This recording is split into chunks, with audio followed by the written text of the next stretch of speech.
नमस्कार, मैं हूं दीपाली। आइए नजर डालते हैं 3 मार्च की कुछ खास मॉर्निंग अपडेट्स पर। ईरान इजराइल वॉर के बीच अमेरिका बोला फटाफट छोड़ दो ये 13 देश।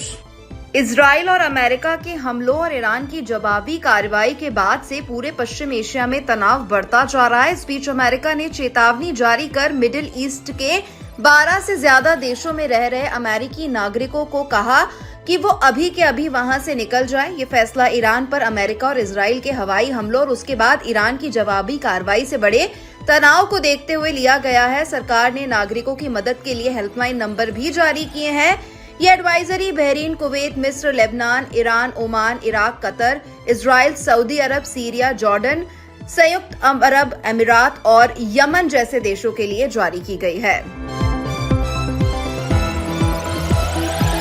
दुबई में हालात डरावने, चेन्नई पहुंची महिला ने सुनाई आप बीती। पिछले कुछ दिनों से इजराइल ईरान संघर्ष के कारण फ्लाइट में रुकावट के बीच दुबई से चेन्नई जाने वाली फ्लाइट चेन्नई इंटरनेशनल एयरपोर्ट पहुंची।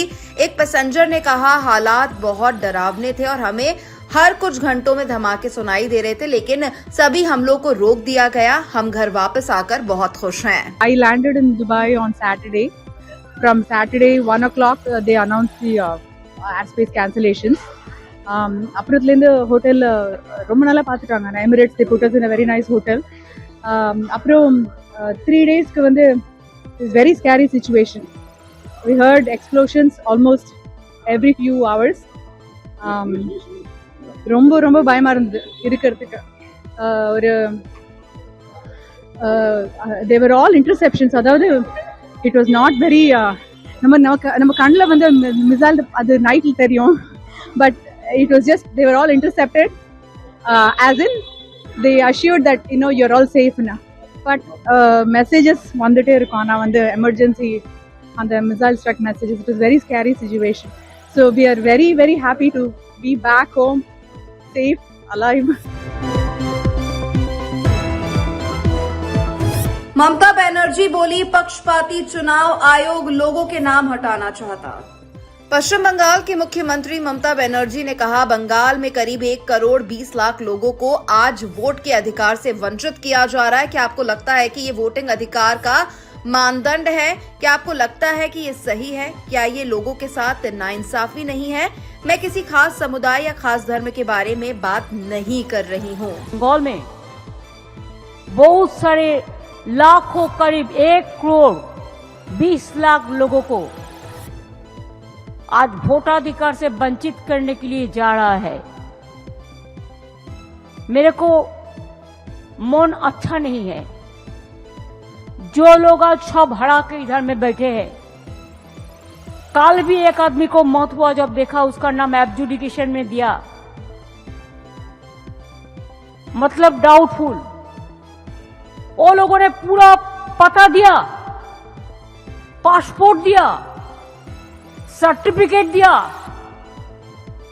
सब कुछ दिया। 2 साल में वोट भी दिया उसको परिवार।